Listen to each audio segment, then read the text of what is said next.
देखिए, साकेत नौम सर्गे मैथिली शरण गुप्त का है जीवन परिचय। मैथिली शरण गुप्त का जीवन परिचय। इनका जन्म 1886 ईस्वी में उत्तर प्रदेश के झांसी के चीर गांव नामक स्थान पर हुआ और मृत्यु 1964 ईस्वी में हुई। इनके बचपन का नाम लाला मदन मोहन था।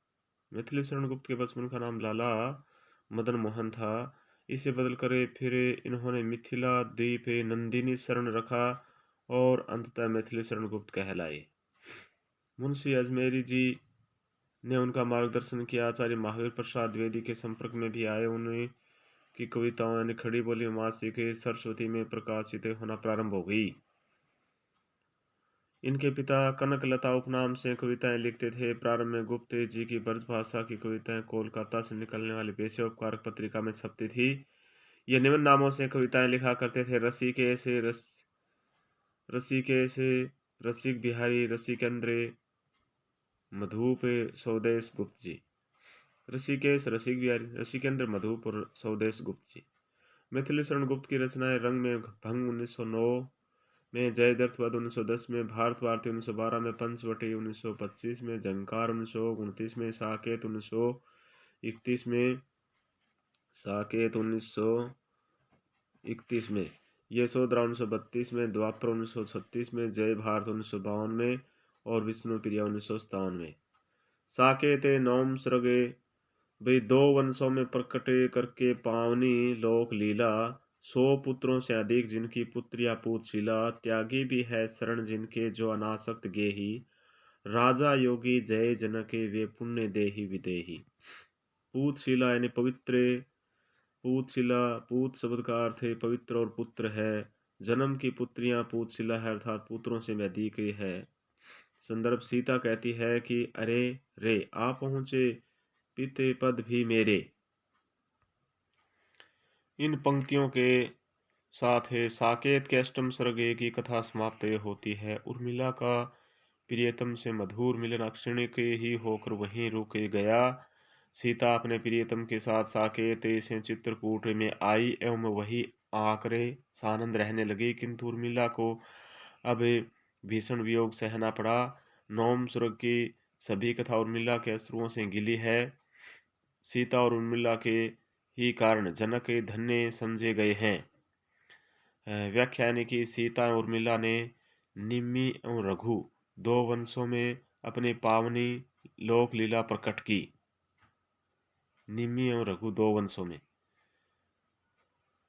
अतएव जनक के लिए वे पुत्रों से भी अधिक पुण्यशालाएं हैं, अर्थात जिन राजाओं की पुत्रियां पुत्रों से अधिक पुण्यशील है, जिनकी शरण में बड़े बड़े त्यागी पुरुष से भी आते हैं, जो गृहस्थ होते हुए भी अनासक्त हैं, जो राजा होते हुए भी योगी स्वरूप में रहते हैं, उन पुण्य देही विदेही राजा जनक की जय हो।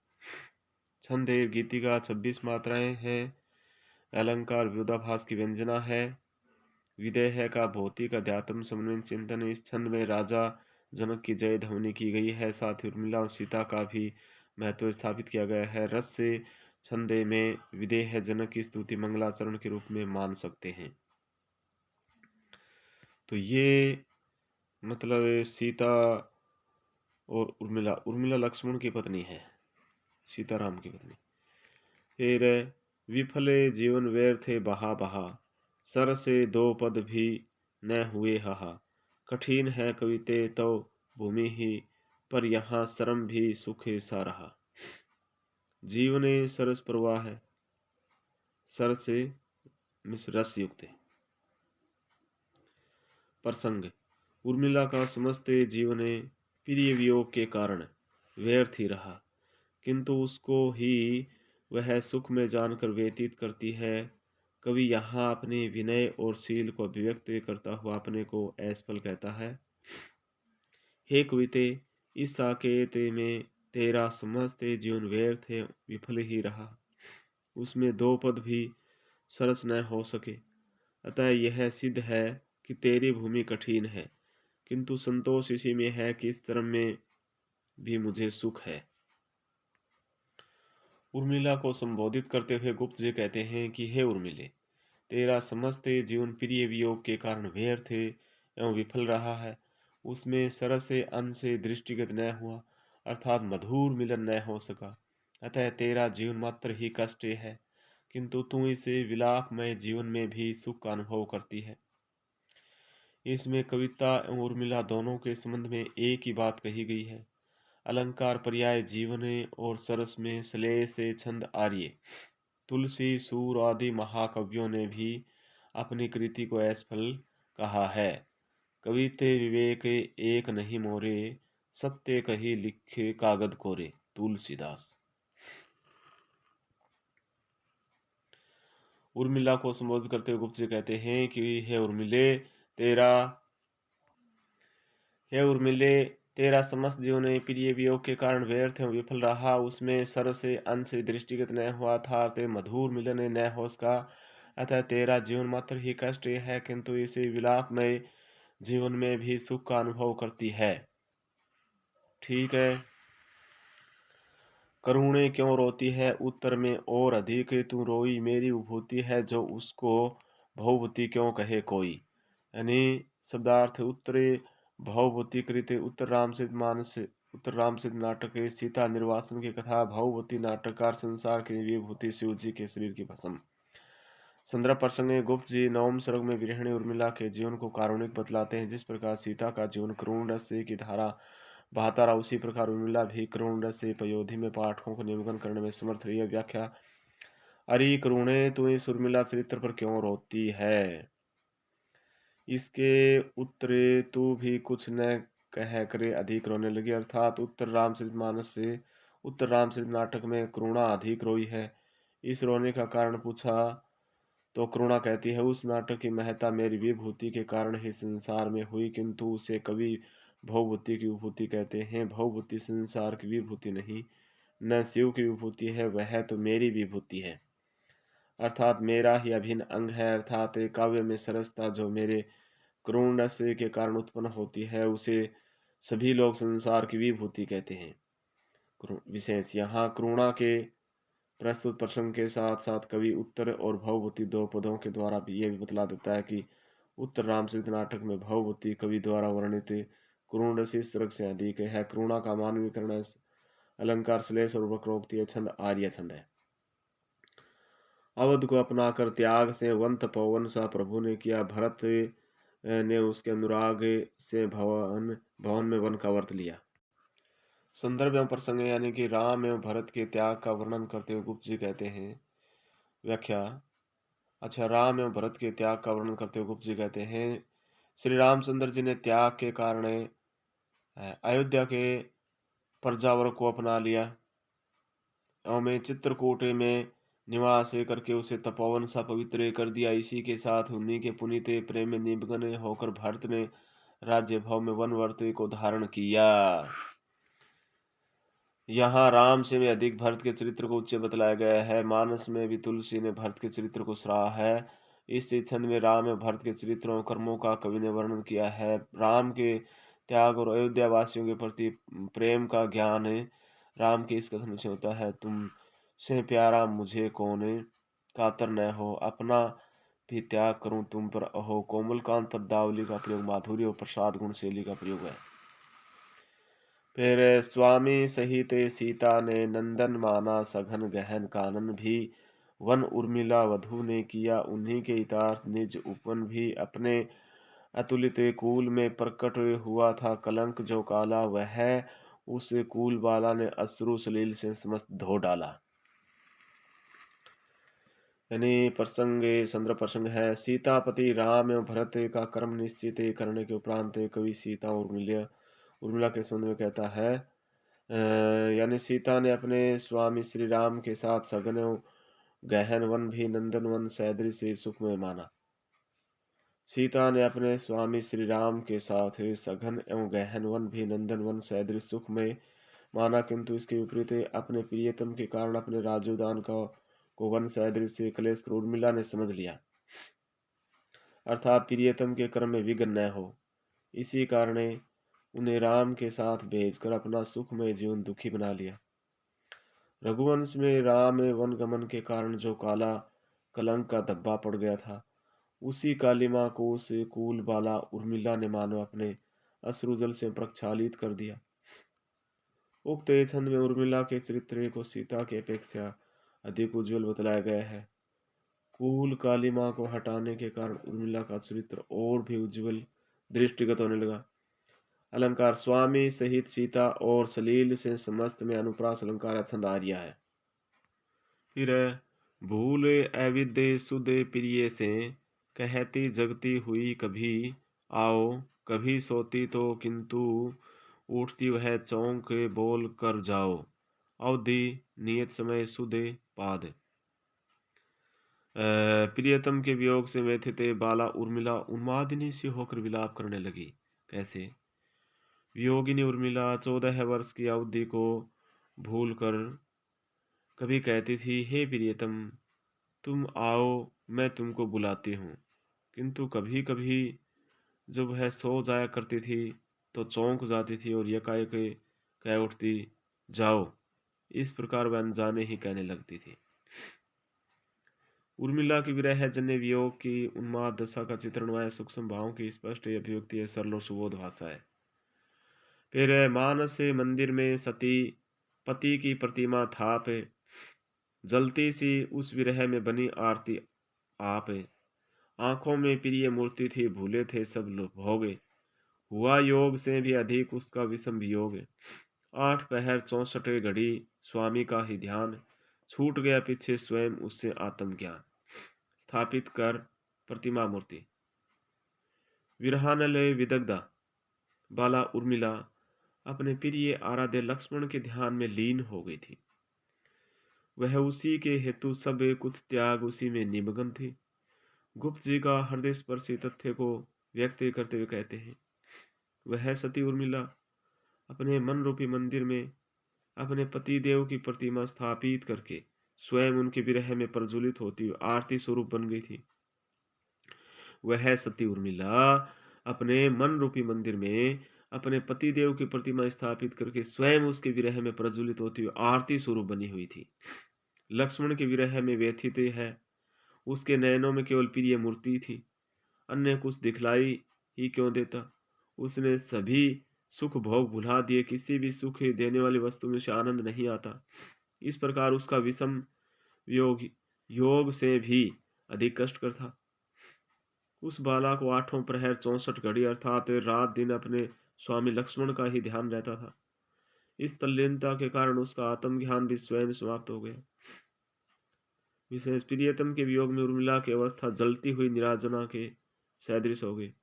इनके विरह की करुण दशा के दर्शन होते हैं, साथ ही लक्ष्मण के प्रति पूज्य भाव दृष्टिगत होते हुए विप्लम श्रृंगार रस है। विप्लम श्रृंगार रस है योग से अधिक कष्टकर वियोग को बतलाने की कवियों में प्राचीन परंपरा रही है। उर्मिला का अनुवाद का चित्रांकन है, विरोधाभास स्वरूपक अलंकार है। उससे रुंधती विरहिणी के रुदन रस के लेप से और पाकर ताप उसके प्रिय विरह विक्षेप से, वर्ण वर्ण सदैव जिनके हो विभूषण करण के, क्यों न बनते कवि जनों के ताम्रपत्र सुवर्ण के। रुंधती एक प्रकार की वनस्पति जिससे के रस को यदि ताम्रपत्र पर लेप करके अग्नि में डाला जाए तो सोना बन जाता है। विक्षेप भावातिरेक करण कान स्वर्ण सोना। अच्छा, संदर्भ प्रसंग कवि पर उन महानुभावों का प्रभाव पड़ा था जो उर्मिला को कवियों द्वारा तिरस्कृत नारी समझते थे, जिसका वर्णन कवि कर्तव्य समझते थे। वे उसके चरित्र को इतना महान मानते कि कवि स्वयं उसके वर्णन करने से महाकवि हो सकता है। इसी की ओर संकेत करते हुए गुप्त जी कहते हैं, उस प्रिय विरह में रोती हुई विरहिणी बाला उर्मिला उस प्रिय विरह में रोती हुई विरहिणी बाला उर्मिला अश्रु जल रूपी रस से एवं प्रिय विरह के अग्नि से ताप प्राप्त करके कवि जनों के प्रत्येक वर्ण कर्ण के विभूषण कर्ण प्रिय बन जाते हैं। तब वे कर्ण क्यों न कवि जनों के सुंदर वर्गों में लिखित ताम्रपत्र के सदृश उपाधि युक्त हो जावे। भावार्थ, रसायन वह कल्पित योग है जिसके द्वारा तांबे से सोना बनना माना जाता है। रसायन शास्त्रज्ञ ताम्र को सुवर्ण बना देते हैं। ताम्रपत्र पर लिखी हुई उर्मिला की कथा रसायन का काम करेगी। ठीक है। आगे है भाषा सहज और सरल। पहले आंखों में थे मानस में कूदे मगन, प्रिय अब थे छींटे वहीं उड़े थे बड़े बड़े अश्रु वे कब थे। उसे बहुत ही विरह के एक दंड की चोट, धन्य सखी देती रही निज यत्नों की ओट। मानस हृदय। देखिए संदर्भ प्रसंग है। उर्मिला के नेत्रों में सदैव प्रियतम की मंजू मूर्ति विद्यमान थी। मंजू यानी सुंदर, किंतु वही मूर्ति अब उसके हृदय में विराजमान है हो गई। उसी का चमत्कारिक वर्णन उस करते हुए गुप्त जी कहते हैं। उर्मिला के नाथ प्रथम उसके नयनों में विराजमान थे, किंतु अब वे ही हृदय रूपी सरोवर में कूद कर निमग्न हो गए। उससे यह फल निकला कि कूदने के कारण उसे हृदय सर में से छींटे उड़े।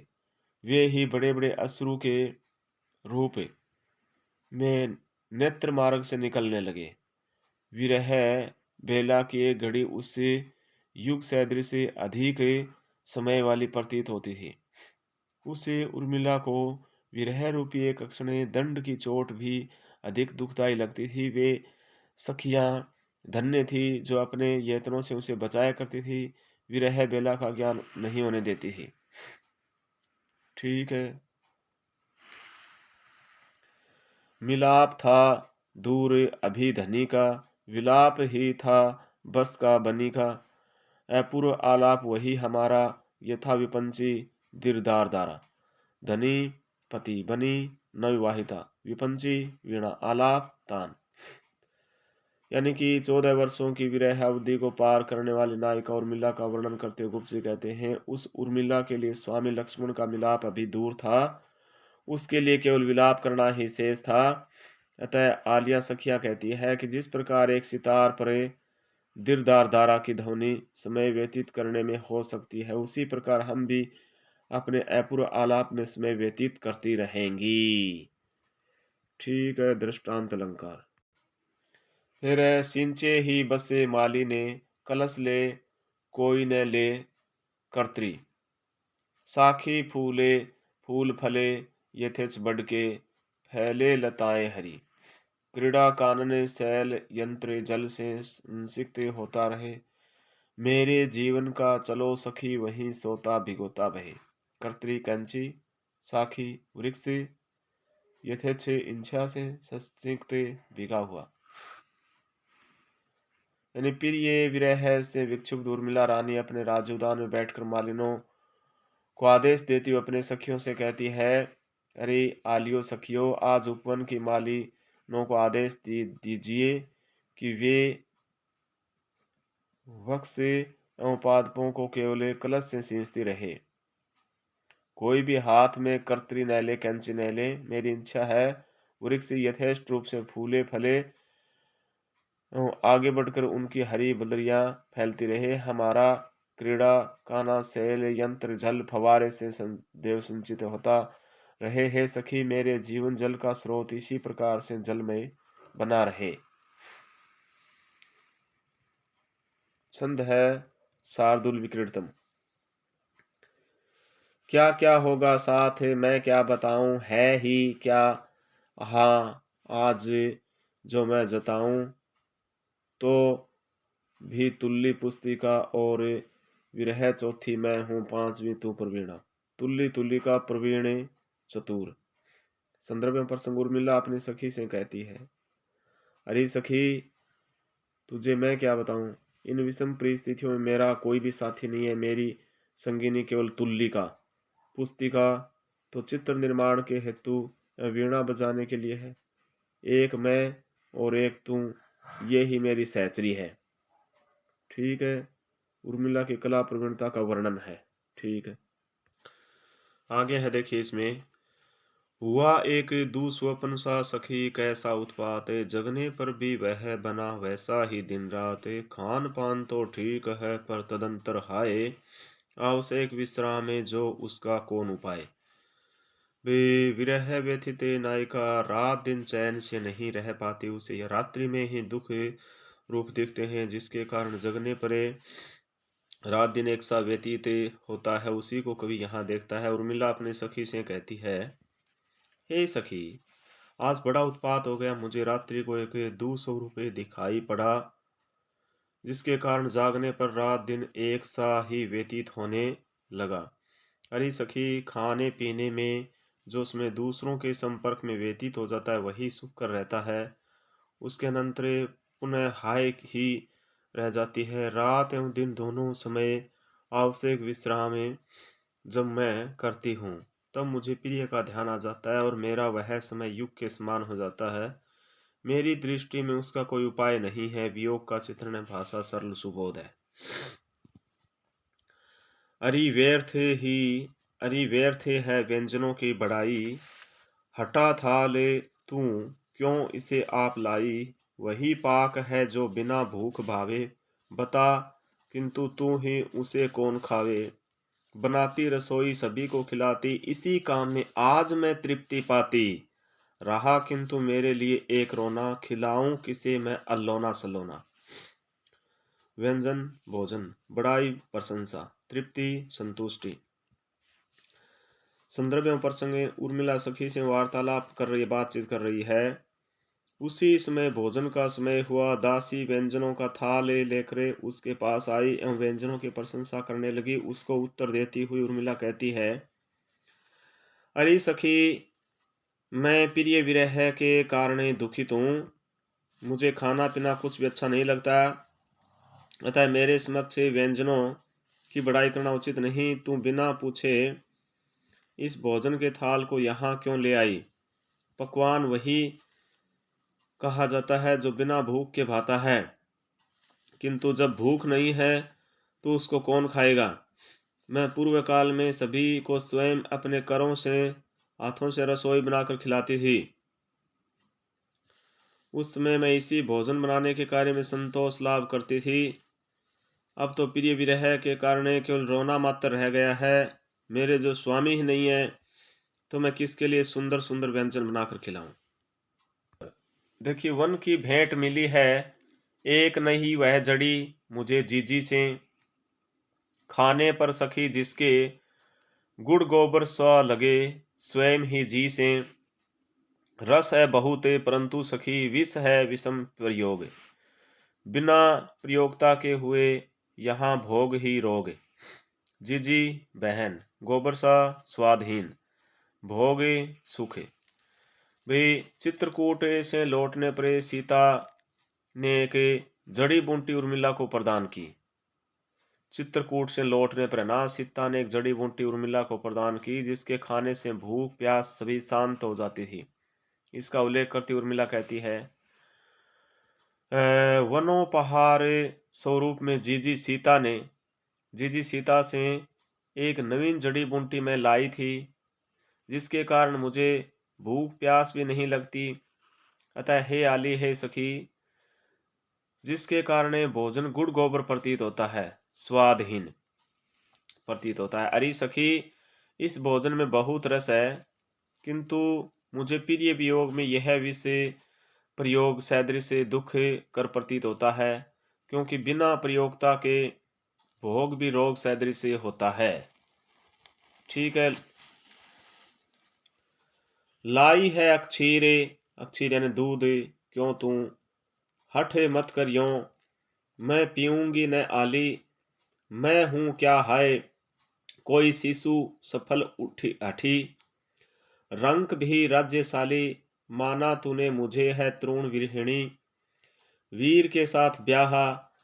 आंखों का तीर ही क्या कम फिर मुझको चाहिए और क्या है। अक्षीर दूध, आली सखी, रंक निर्दने नीर पानी।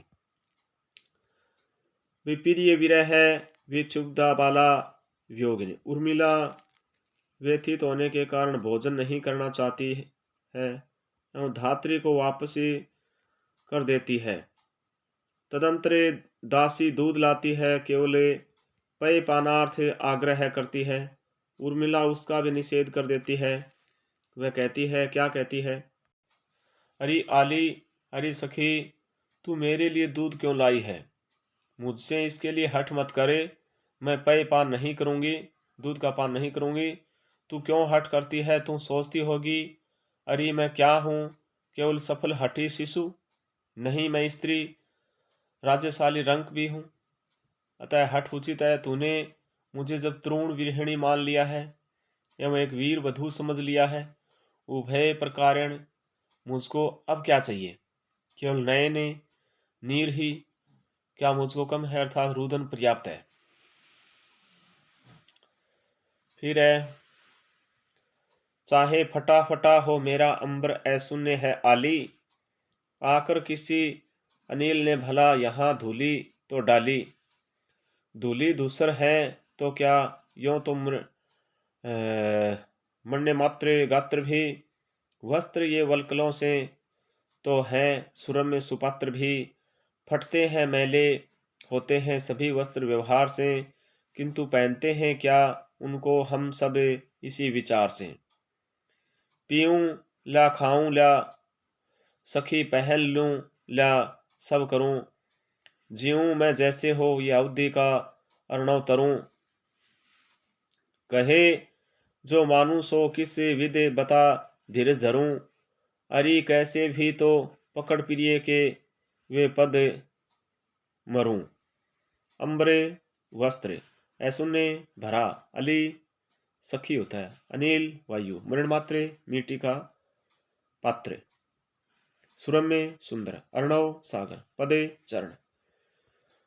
संदर्भ प्रसंग अपने हृदयाकाश की मलिनावस्था का वर्णन करती हुई उर्मिला कहती है, अरियाली अरि सखी, चाहे मेरा हृदयाकाश प्रिय विरह के कारण फटा फटा सा प्रतीत हो रहा है, किंतु वह शून्य नहीं है, अर्थात उसमें प्रिय मूर्ति विराजमान है। वह प्रिय मूर्ति धूमिल हो गई है, क्योंकि किसी विरह व्यथ्या रूपी अनिल ने उसको व्यथित करके धूमिल कर दिया है, व्यर्थ कर दिया है। चाहे मेरा हृदय धूल दूसरी ही सही, इसमें चिंता की कोई बात नहीं। देखा जाए तो ये शरीर ही मूल मात्र है। यदि अंबर को वस्त्र के रूप में प्रयुक्त किया जाए तो यद्यपि मेरे वस्त्र धूलमय हैं, तथापि वल्कल से तो अच्छे ही हैं, एवं धारण करने वाली मैं सुंदर हूँ। यह शरीर आत्मा का वस्त्र है, मत होने पर यह बदलकर आत्मा दूसरे वस्त्र रूपी शरीर को धारण करती है। अतः सांसारिक क्षेत्र में वस्त्र के बदलने से कोई मोह नहीं होता, उसी प्रकार शरीर के बदलने से भी मोह नहीं करना चाहिए। उसी प्रकार शरीर के बदलने में भी मोह नहीं करना चाहिए। व्यवहार से सभी वस्त्र मैले होते हैं, फटते हैं, किंतु इस प्रकार निर्मोह होकर ये फटेंगे, इस भावना से कोई भी इनको नहीं पहनता। इसी प्रकार शरीर समाप्त हो जाएगा, इस भावना से कोई भी मनुष्य जीवन व्यतीत नहीं करता। अरे सखी, ला मैं पीऊँ खाऊं पहनूं एवं सभी कर्म करूं, मुझे तो जीवित रहकर इस विरह अवधि रूपी सागर को तरना ही पड़ेगा। अरे तू जो कहे उसे ही मानूंगी, तू ही बता किस प्रकार मैं धीरज धरूं। अरे मुझे अपने प्रियतम के पद यानी चरण पकड़ना अभीष्ट है, मैं उनके पदों में ही मरूं, यही मेरी कामना है। अनुप्रास अलंकार। फिर रोती है और दुनि निरख कर मुझे, तीन सांसें होते हैं देवर श्री नते, हथ बहने छोड़ती है सांसें। आली तू ही बता दे इस विजन बिना मैं कहाँ जाऊं, दीना हिना अधीना ठहर कर जहां शांति दूं और पाऊं। निरखे देखना दीन असहाय देवर श्री शत्रुघ्ने, विजने निर्जने बहने मांडवी और श्रुत कीर्ति। संदर्भ एवं प्रसंग, उर्मिला खींच करे खाना पीना सभी क्रम को तत्पर हो जाती है। उर्मिला खींच कर खाना पीना सभी कर्म करने को तत्पर हो जाती है, तैयार हो जाती है। उसका अब प्रिय पदे पद्मों को चरणों को पकड़ने के लिए जीवित रहना अभीष्ट है, एवं इसी के लिए भोजन अनिवार्य है, किंतु वह अपनी व्यथित दशा पर अन्य दुखी व्यक्तियों की ओर संकेत करती हुई कहती है, अरे सखी, मुझे इस प्रकार व्यथित देख रहे दीन सी तीनों सांसें रो रही है। मेरे देवर श्री शत्रुघ्न मुझे देखकर नत्ते हो जाते हैं। मांडवियों श्रुतकृति बहिनें भी सांसें छोड़ने लगती हैं। अरे आली अरे सखी, मैं तुझी से पूछती हूँ कि इस विजन बिना आज कहाँ चली जाऊं, जिससे मैं दीना हीना अधीना सी होकर दूसरों को शांति प्रदान करूं एवं स्वयं प्राप्त करूं। ठीक है। आई थी सखी मैं यहाँ लेकर हर्षोल्लास। आई थी सखी मैं यहाँ लेकर हर्षोल्लास, जाऊंगी कैसे भला देख रे यह निश्वास। कहाँ जाएंगे प्राण ये लेकर इतना ताप, प्रिय के फिरने परे इन्हें फिरना होगा आप। हर्षोल्लास प्रसन्नता ताप संताप। संदर्भ में प्रसंग विरह व्यथा से व्याकुल दशा में भी वह मरना नहीं चाहती, वह प्रिय दर्शन के हेतु जीवित रहना चाहती है। वह कहती है, अरे सखी मैं जन्म काल में हर्ष उल्लास के साथ संसार में आई थी, किंतु क्या इस प्रकार निश्वास देकर ही संसार से दुखी दशा में ही मर जाऊं? नहीं। अरे इतना पाप लेकर मेरे प्राण कहाँ जाएंगे? उन्हें कहीं भी जगह नहीं है। यदि वे चले भी गए तो प्रियतम के वापस लौटने पर वे स्वयं पुनः आ जाएंगे। फिर साल रही सखी माँ की झांकी वह चित्रकूट की मुझको, बोली जब वे मुझसे मिला न वन ही न भवन ही तुझको। तो साल रही पीड़ित कर रही भवन घर। प्रसंग उर्मिला चित्रकूट की बातों का स्मरण करके सखी से कहती है, अरे सखी चित्रकूट वाली माँ की झांकी मुझको अब भी दुख दे रही है। जिससे समय उन्होंने मुझसे कहा, अरे तुझको प्रिय के साथ न वन ही मिला न भवन ही। अरे सखी चित्रकूट वाली माँ की झांकी मुझको अब भी दुख दे रही है। जिस समय उन्होंने मुझसे कहा, अरे तुझको प्रिय के साथ न वन ही मिला न भवन ही। अच्छा,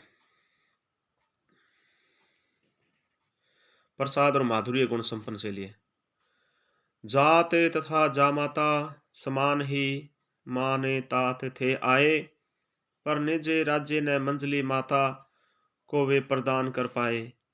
मिली मैं स्वामी से पर कह सकी क्यों संभल के, बहे आंसू होके सखी तब उपालमा गल के।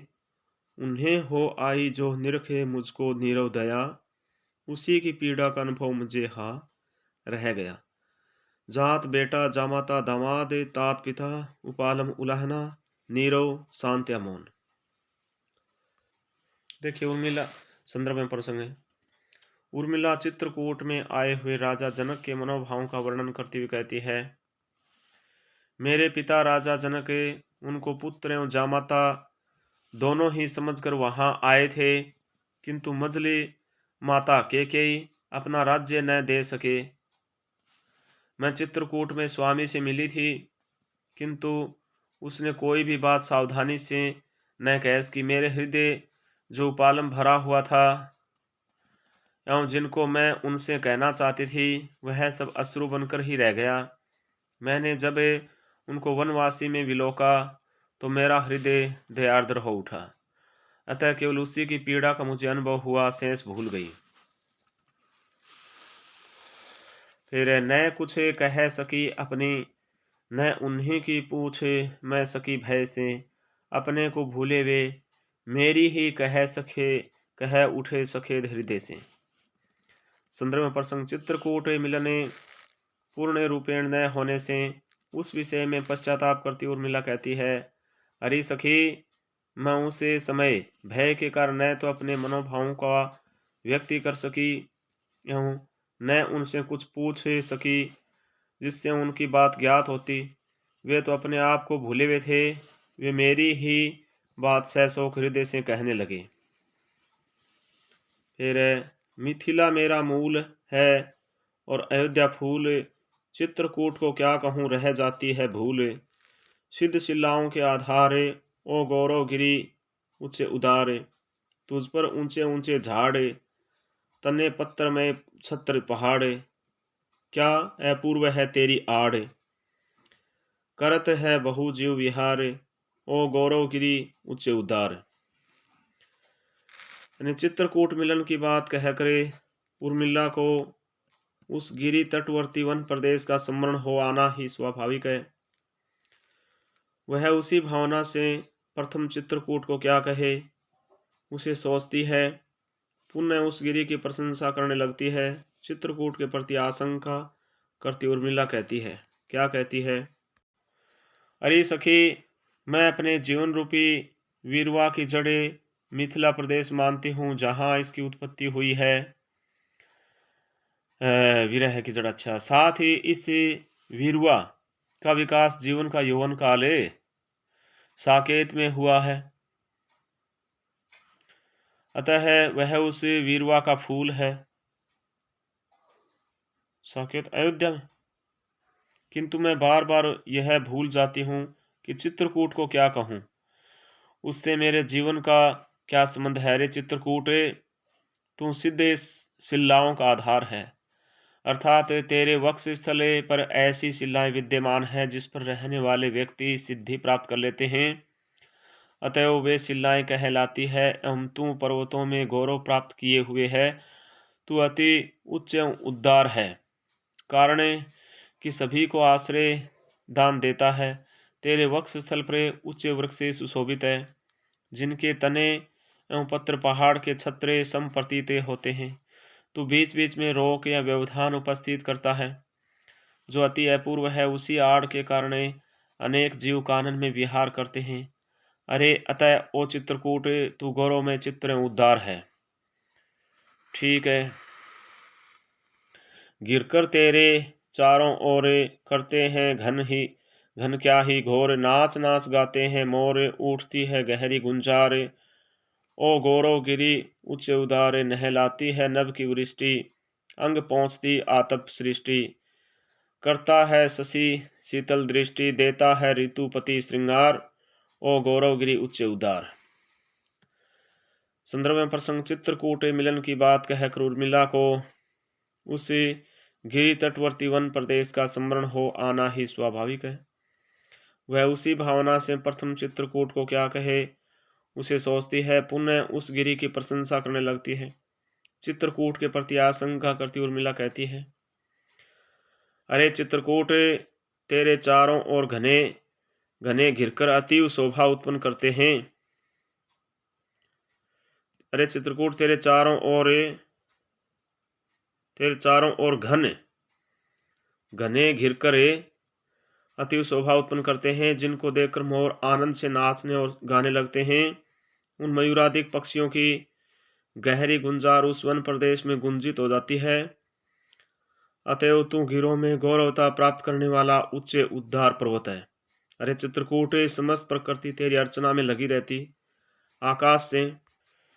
आकाश से होने वाली वर्षा तुझको स्नान कराती है, उसे समस्त अंग जलमय होकर भीग जाता है। तब गर्मी का ताप तेरे अंगों को पहुंचता है। चंद्रमा अपनी चंद्रिका से तुझे शीतल दृष्टि प्रदान करता है। स्वयं बसंत ऋतु में विभिन्न कुसुमों के विकास से ऋतुपति तेरा श्रृंगार करता है। तू निर्झर का डाल दुकूले, लेकर कंधे मूल फल फूल, सौगतार्थ सबके अनुकूल, खड़ा खोल दरियों के द्वार। ओ गौरवगिरी उच्च उद्धार। संदर्भ में प्रसंग चित्रकूट मिलन की बात कहकर उर्मिला को उस गिरी तटवर्ती वन प्रदेश का स्मरण हो आना ही स्वाभाविक है। वह उसी भावना से प्रथम चित्रकूट को क्या कहे उसे सोचती है, पुनः उस गिरी की प्रशंसा करने लगती है। चित्रकूट के प्रति आशंका करती उर्मिला कहती है, अरे गौरव में गिरी ऊंचे पर्वते चित्रकूट, तेरे ऊपर निर्झरे निरंतर झरते रहते हैं, जिनसे प्रतीत होता है वे निर्झरे जल का दुकूल धारण किए हुए हैं। तेरे वक्षों में कंदमूल फल फूल उत्पन्न होते हैं, मानो तू उन्हें अपने आगंतुक अतिथियों के स्वागतार्थ लिए हुए खड़ा हुआ है। तूने उनके विश्रामार्थ अपने गुंजा के द्वार कपाट खोल दिए हैं। सुदृढ़ धातुमय उपल शरीर, अंतःस्थल में निर्मल नीर, अटल अचल तू धीर गंभीर, समशीतोष्ण शांति सुख सार। ओ गौरव गिरी उच्च उदार, विविध राग रंजित अभिराम, तू विराग साधन वन धाम, कामद होकर आप अकाम। नमस्कार तुझको सत्वार, ओ गौरव गिरी उच्च उद्धार। संदर्भ में प्रसंग चित्रकूट मिलन की बात कहकर उर्मिला को उस गिरि तटवर्ती वन प्रदेश का स्मरण हो आना ही स्वाभाविक है। वह उसी भावना से प्रथम चित्रकूट को क्या कहे उसे सोचती है, पुनः उस गिरि की प्रशंसा करने लगती है। चित्रकूट के प्रति आशंका करती उर्मिला कहती है, अरे गौरवगिरि उच्च पर्वत चित्रकूट, तेरा शरीर सुदृढ़ धातु एवं पाषाण निर्मित है, अर्थात तेरे प्रस्त्र मजबूत हैं, धातु एवं गेरु तुझसे प्राप्त होते हैं। निर्झरे प्रभावित होने के कारण मुझे ऐसा प्रतीत होता है कि तेरे हृदय में निर्मल नीर भरा हुआ है। तू अटल न टलने वाला, अचल न चलने वाला, धीर एवं तेरे वन प्रदेश में शीत एवं गर्मी ही समान रूप से पड़ती है, न अधिक गर्मी न अधिक शीत। तू अपने वन प्रांत निवासियों को शांति एवं सुख प्रदान करने वाला है। अरे गौरव गिरी, तू अनेक प्रकार के रंगों से रंजित एवं प्रेम से आनंददायक है। तू सुंदर है। तेरे वन प्रदेश में आने वाले व्यक्तियों को स्वतः वैराग्य प्राप्त हो जाता है, अतः तुम विराग का साधन है, अनेक वनों का धाम है। तू स्वयं दूसरों की कामना पूरी करता है और स्वयं अकाम या कामना रहित है। तह हे उच्च एवं उदार गिरिवरे, मुझे सतबार नमस्कार है। प्रसाद माधुरी गुण। प्रोसित पतिकाएं हो जितनी भी सखी, उन्हें निमंत्रण देया, सम दुखिनी मिले तो दुख बंटे जा, परिणय पुरुष पर लिया। प्रोसित पति का गृहिणी वह नायिका जिसका पति प्रदेश चला गया हो, सम दुखिनी समान दुख वाली, परिणय प्रेम पुरुष सरे साथ है। उर्मिला वियोग में उब गई है और थोड़ी देर के लिए उस दुख को दूसरों के साथ मिले बैठ कर भुलाना चाहती है। इस कार्य के लिए विवह सुखी और संभोगी स्त्रियों को नहीं बुलाती, वरन सम दुखियों को बुलाती है, क्योंकि उनके प्रति उसके मन में समान भाव से प्रेरित संवेदना है। इससे कुछ देर के लिए उर्मिला को संतोष मिलेगा और अन्य गृहिणी स्त्रियां भी अपना दुख भुला सकेगी। वह अपनी सखी को इन्हें ले आने के लिए भेजती है। हे सखी, अयोध्या में जितनी गृहिणी स्त्रियां हो, तो उन्हें सबको प्रेम पूर्वक निमंत्रण देना और फिर उन्हें सम्मान पूर्वक अपने साथ लिवा कर लाना, क्योंकि सम दुखिनी के मिलने पर दुख बंट जाता है। ठीक है। सुख दे सकते हैं तो दुखी जन ही मुझे, उन्हें यदि भेदूं कोई नहीं यहाँ, क्या जिसका कोई अभाव मैं हूँ। इतनी बड़ी पुरी में क्या ऐसी दुखिनी नहीं कोई, जिसकी सखी बनूं मैं, जो मुझे सी हो हंसी रोई। मैं निज ललित कलाएं भूल न जाऊं, वियोग वेदन में सखी पुरबाला साला खुलवा दे क्यों न उपवन में। अभाव कमी पूरी नगरी वेदन वेदना। उर्मिला दुखियों के प्रति अपनी सहृदयता प्रकट करती हुई कहती है, मुझे यदि कोई सुख दे सकता है तो वे दुखी पुरबालाएं ही हैं। दुखियों के अतिरिक्त और कोई ऐसा नहीं है जिससे कि किसी कमी को दूर कर सके। इतनी बड़ी अयोध्या नगरी में क्या मेरे समान दुखी और कोई दूसरी स्त्री नहीं है जिसकी मैं सखी बन सकूं और जो मेरे समान हंसी रोई हो, अर्थात जिसके मेरे समान सुख और दुख उठाए हों। उर्मिला बेकार समय में कुछ शिक्षण कार्य करना चाहती है, जिससे से बेकार समय कट जाए और ललित कलाओं का अभ्यास बना रहे। अपनी सखी से उर्मिला कहती है, हे सखी, कहीं ऐसा न हो कि मैं वियोग की वेदना में चीर अभ्यस्त ललित कलाओं को ही भूल जाऊं।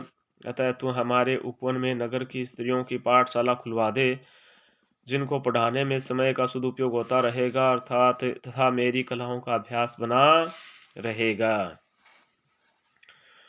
कौन सा दिखाऊं दृश्य वन का, बता मैं आज हो रही है आली। मुझ चित्र रचना की चाह, नाला पड़ा पथ में किनारे, जेठ जीजी खड़े क्युआ वे खड़ी हो। घूमे प्रभु के सारे आहे, अंबु अवगाह आर्य पुत्र ले रहे है था है। तलवे से कंटक निकालते हो ये करा है, अथवा झुकाए खड़े हो ये लता और जीजी। फूल ले रही हो प्रभु दे रहे हो वाह वाह। आली सखी रचना निर्माण। उर्मिला अपनी सखी से चित्रकला के विषय में चर्चा कर रही है। उर्मिला अपनी सखी से पूछती है, हे सखी, तू ये बता कि आज मैं अपने चित्र में कौन सा दृश्य बनाऊं। आज मुझे चित्र बनाने की बड़ी भारी इच्छा हो रही है। मैं चित्र बनाए बिना नहीं रह सकती। कुछ चित्र की रूपरेखा, संबंध, सहायता दे। उर्मिला अपने चित्रकला के अभ्यास के लिए कुछ विकल्प सोचती है। चित्रों के पूर्व रूप में प्रसंग उसके मन में उभरते हैं और उनका वर्णन वह अपने सखी से करती है। हे सखी, कुछ चित्रों के पूर्व रूप यह हो सकते हैं कि रास्ता चलते चलते राम, लक्ष्मण और सीता के सामने कोई नाला आ गया जिसके किनारे जेठ जी श्री राम था, सीता जी खड़े हैं, आर्यपुत्र लक्ष्मण जी पानी में घुसकर था है ले रहे हैं। इस चित्र की कल्पना में भी लक्ष्मण जी सेवा में निरत रहते दिखाई पड़ते हैं, भाई और भाभी के लिए अपने अस्तित्व को जल में डुबाने के लिए तैयार हैं। दूसरा चित्र सामने आता है और वे कहती है, अथवा जी सीता जी घूमकर प्रभु श्री राम के सारे खड़ी हो और आर्यपुत्र लक्ष्मण उनके पैरों से कांटे निकाल रहे हो। यहाँ भी सीता जी के प्रति लक्ष्मण की पूज्य भावना और कर्म प्रायणता का चित्र है। तीसरे चित्र में उर्मिला कल्पना करती है कि किसी लता को अपने हाथ से झुकाकर आर्यपुत्र खड़े हों, जीजी उसे लता पर से फूल तोड़ रही हो और उनकी उसी क्रिया पर प्रशंसात्मक शब्द वाहवादी कर रहे हों। भात स्नेह सुधा से भू पर स्वर्ण भाव सर से, असंगति अलंकार है। कांटा लगाया सीता जी के और करा रहे हैं लक्ष्मण जी, असंगति होगी ना। प्रिय ने सहज गुणों से दीक्षा दी थी मुझे, परिणय जो तेरी आज प्रतीक्षा द्वारा लेते हैं वे यहाँ परीक्षा मेरी, परिणय प्रिय में प्रतीक्षा इंतजार है। प्रस्तुत पंक्तियां साकेत के नौम सर्ग से ली गई है। उर्मिला को लगता है कि उनकी परीक्षा हो रही है। उर्मिला अपने प्रेम को संबोधित करते हुए कहती है कि हे परिणय, तेरी जो दीक्षा प्रिय ने मुझे सहज गुणों के साथ दी है, आज उसी प्रदीक्षित प्रणय की प्रतीक्षा द्वारा ली जा रही है। प्रिय आज परीक्षा ले रहे हैं कि उन्होंने जिस प्रेम की शिक्षा दी थी मैंने उसे भली प्रकार सीखा है या नहीं। ठीक है। जीवन के पहले प्रभात में आंखें खुली जब मेरी, हरी भूमि के पात पात में मैंने हृदय गति हेरी, खींच रही थी दृष्टि सृष्टि यह स्वर्ण रश्मियां लेकर, पाल रही ब्रह्मांड प्रकृति थी सदैव हृदय में लेकर, तने तने को नभे सींच रहा था, बूंद बूंद रस देकर बढ़ा रहा था सुख की नौका, समय स्मरण खेकरे बजा रहे थे द्विज दले बल से सुबह भावों की बेरी। जीवन के पहले प्रभात में आँख खुली जब मेरी, हृदय की गति स्वर्ण रश्मियां सोने की किरणें सदैव दया से युक्त, द्विज ब्राह्मणे पक्षी भेरी दुंदुभी वाद्य यंत्र।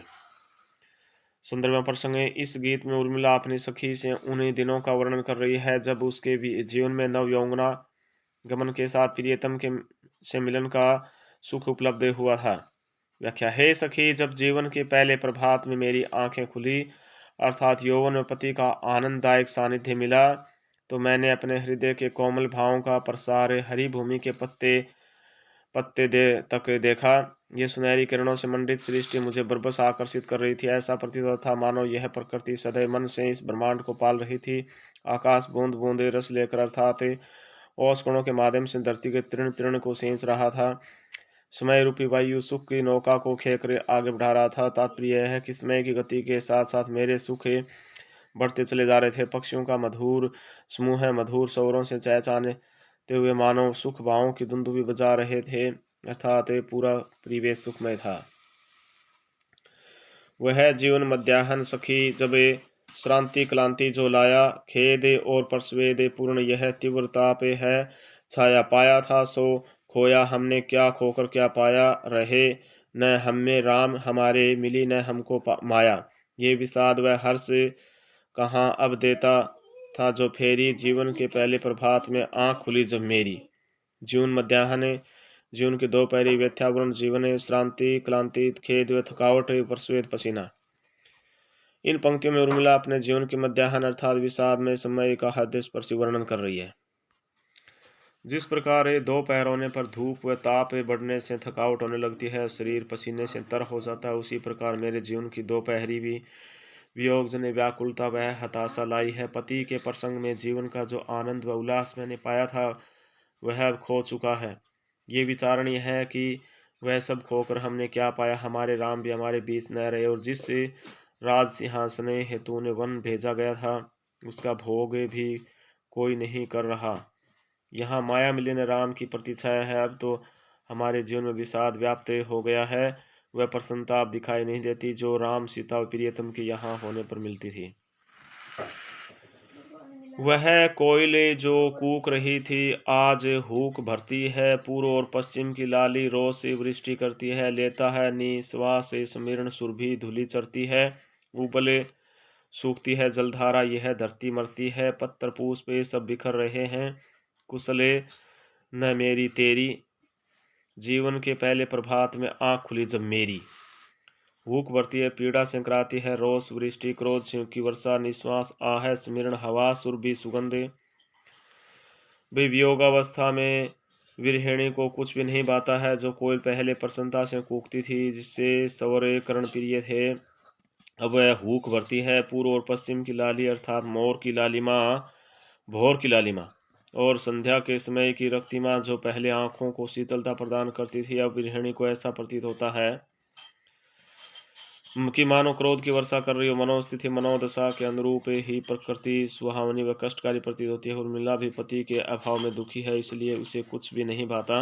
वायु भी आहें भर रही है, जो सुगंध पहले सारे वातावरण को सुरभित कर रही थी, अब वह धूलि चाट रहा है। जो जलधारा पहले पृथ्वी को सींचती हुई बह रही थी, अब जल उबल रहा है।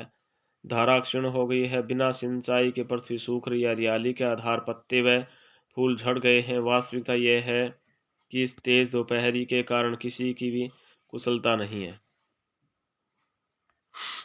आगे जीवन की संध्या देखे क्या हा आली, तू कहती है चंद्रोदय ही काली में उजियाली। सिरे आंख पर क्यों न कुमुदनी, लेगी वह पदलाली, किंतु करेंगे कोक शोक की तारे जो रखवाली। फिर प्रभात होगा क्या सचमुच, तो कृतार्थी है चेरी, जीवन के पहले प्रभात में आंख खुली जब मेरी। जीवन की संध्या वृद्धावस्था आली, सखी चंद्रोदय चांद का उदय, कुमुदनी कमलिनी पद लाली, चांद के निकट की लालिमा, प्रियतम के चरणों की शोभा, चेरी दासी कोक चकवा, जिसके विषय में प्रसिद्ध है कि वह रात को प्रियतमा से बिछुड़ जाती है। इस पद्यांश में उर्मिला जीवन की संध्या के विषय में अपनी सखी से चर्चा कर रही है। वह असमंजस में भी है। मेरे जीवन का मध्याह्न तो कष्ट पर था, अब आगे संध्या होने वाली है सखी। जीवन के अवसान के समय न जाने क्या घटित हो। तेरा कहना है कि संध्या के समय चांद का उदय होने से कालिमा उजाले में बदल जाती है, अर्थात प्रिय से मिलन होगा और मेरे विषाद सुख में बदल जाएंगे। रात्रि को चांद को देख कुमुदनी खिलती है और चांद के पास की लालिमा देख प्रसन्न होती है। उसी प्रकार मैं प्रियतम के चरणों की शोभा को ग्रहण कर आनंद विभोर हो जाऊंगी। के जो रात भर अपनी प्रियतमा से दूर होने के कारण शोकाकुल रहता है, क्या उसके लिए फिर से प्रभात होगा, उसे फिर से प्रिय मिलन का सुख मिलेगा? क्या मुझे भी फिर से प्रियतम सुख मिलेगा? यदि ऐसा हुआ तो अपने स्वामी की यह दासी स्वयं को धन्य मानेगी। सखी विहग उड़ा दे हो सभी मुक्ति मानी, सुने सठ सुख वाणी हाय रूठो न रानी। खग जनकपुरी की ब्याह दूं सारिका में, तदपि यह वहीं की त्यक्त हूँ द्वारिका में। कह विहग कहाँ है आज आचार्य तेरे, विकचे वदन वाले वे कृति कांत मेरे। सचमुच मृगया में तो अहेरी नए वे, ये हत हारिणी क्यों छोड़े यों ही गए वे। संदर्भ अपने जीवन व्यथा कह चुकने को उपरांत उर्मिला अपने सभी पक्षियों पशुओं को स्वतंत्र करने की आज्ञा प्रसारित करती है। वह अपनी मनोव्यथा उन्हीं के सम्मुख ही रखती है। वह पगली सी कहने लगती है, अरे सखी इन सभी पक्षियों को उड़ा दो, क्योंकि इन्हें सभी को स्वतंत्र हो जाना चाहिए। इस बात को सुनकर तोते की ध्वनि हुई, हाय रूठो न रानी। इसको सुनकर उर्मिला, अरे पक्षी तू अप्रसन्न मत हो, मैं तुझे जनकपुरी की सारी का ब्याह दूंगी, किंतु इस बात को समझ ले मैं उसे जनकपुरी त्यक्त दारिका हूँ। अरे पक्षी मुझे बता दीजिए कि तेरे आचार्य लक्ष्मण कहाँ गए हुए हैं। अरे सुंदर केस से मैं बदन वाले कृति और मेरे कांत कहाँ गए हैं? क्या वे मृगिया हित हरिणी को यहाँ क्या क्यों वे मृगिया हित हरिणी को यहाँ क्यों छोड़ गए हैं? भाव यह है कि शिकारी स्वयं हत्या शिकार पशु का प्रथम ग्रहण करता है एवं उसको लेकर अन्य शिकार की खोज करता है, किंतु हिरणी की तरह आहत मुझको यहीं छोड़ देना उसका नाड़ीपन सिद्ध करता है। निहार सखी सारी का कुछ कहे बिना शांत सी दिए श्रवण है यहीं इधर में हुई भ्रांत सी। इसे पिसुन जान तू सुने सुभाषिणी है बनी।